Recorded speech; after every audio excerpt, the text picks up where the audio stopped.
is Ella, bringing you the latest updates from around the world. Today, we focus on developing story involving USA President Donald Trump and Ukrainian President Vladimir Zelensky as tension lies over newly proposed peace agreement. Stay with us as we break down the details and what it could mean for the future of the region.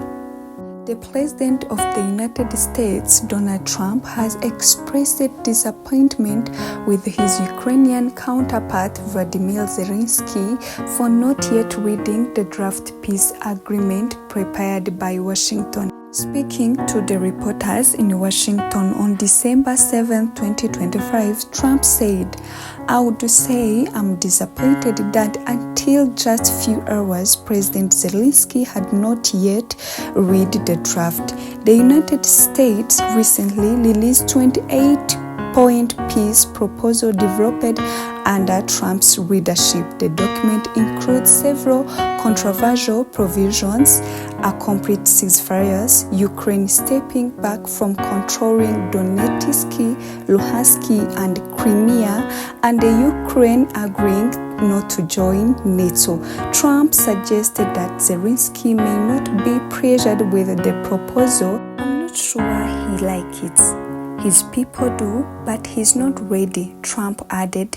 On December 6, Zelensky had discussion with USA representative regarding to the proposal, but the two sides failed to agree on the clause requiring Ukraine to surrender control of part of its own territory.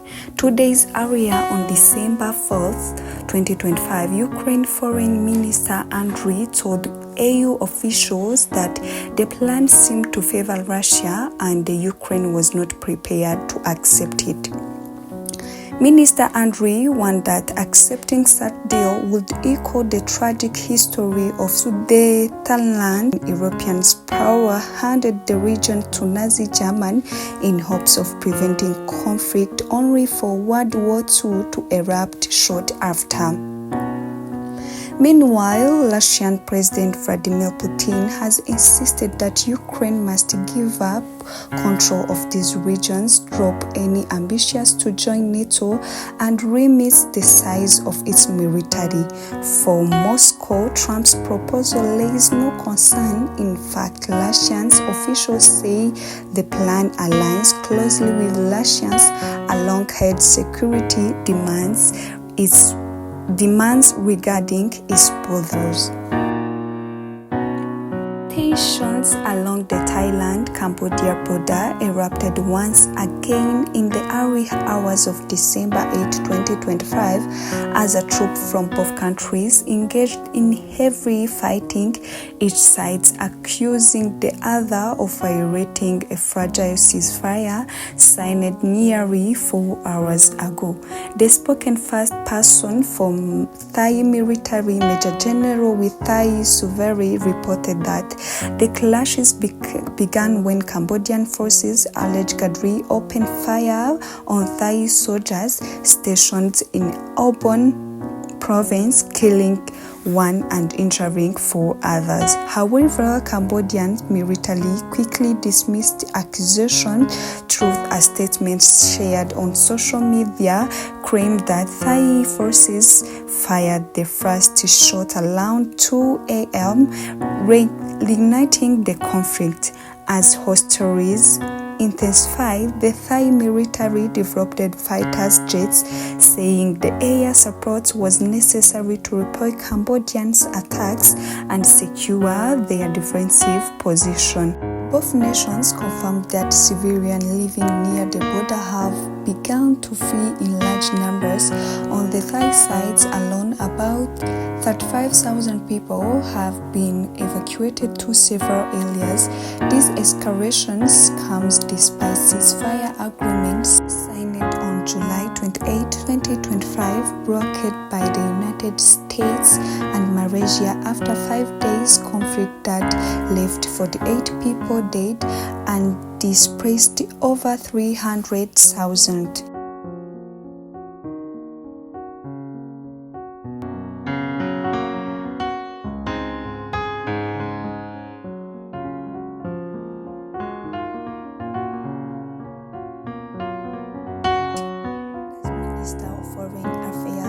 Ambassador Olivier Nduhungirehe has delivered sharp reminder to those who constantly accused Rwanda for supporting the M23 rebel group. He urged them to also pay attention to the continued support that the FDL, the group responsible for the genocide against the Tutsi, still receive from the government of Democratic Republic of Congo. He made these remarks during an inclusive interview with BBC journalists. Throughout the interview, the BBC reporter repeatedly raised allegations claiming that Rwanda backs the M23. These allegations are often used by DRC and its allies to justify the country's internal problems by shifting blame to Rwanda.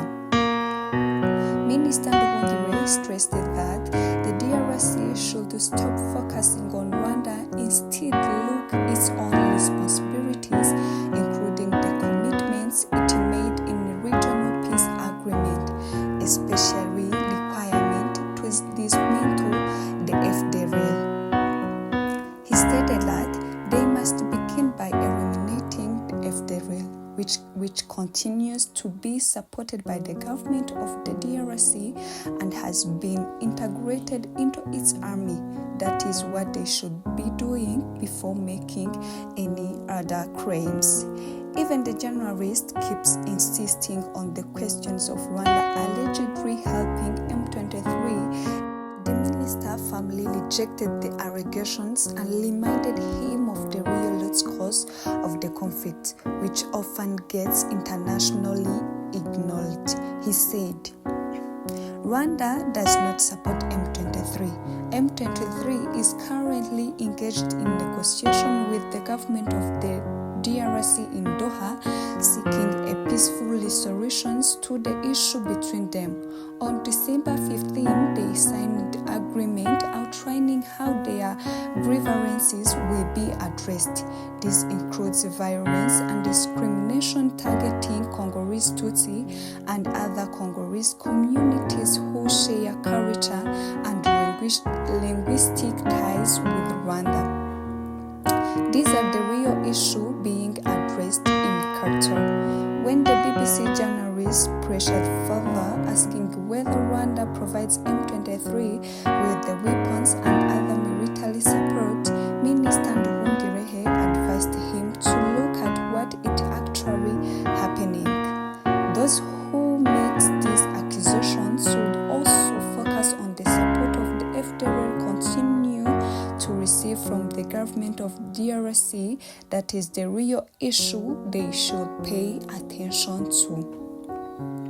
The minister explained that the agreement signed in Washington brings together three major frameworks: the April 25 Principles, the July 27, 2025 Economic Agreements, and the most recently Economic Cooperation Agreement signed in Washington, D.C.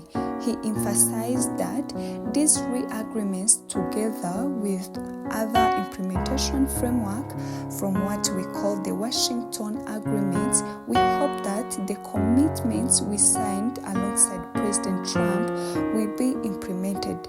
What we need now is political will and honesty in putting these agreements into action. He reminded the international community that in recent weeks and months, the world has repeatedly witnessed DRC violating ceasefire commitments, launching drone and fighter jets attacks on M23 positions, actions that clearly contradict the ceasefire agreements. He added, moreover, they have been targeting Banyamulenge civilians. This is deeply concerning as these communities are being attacked simply because of who they are, at a time when hate speech is rapidly increasing. According to the minister, what is urgently required now is fully implementation of the agreements both sides have signed since each commitment and eradication of the FDLR, which would subsequently allow Rwanda to ease the security measure it has put in the place for its own protection. On economic agreements between Rwanda and the DRC, Minister Nduhungirehe highlighted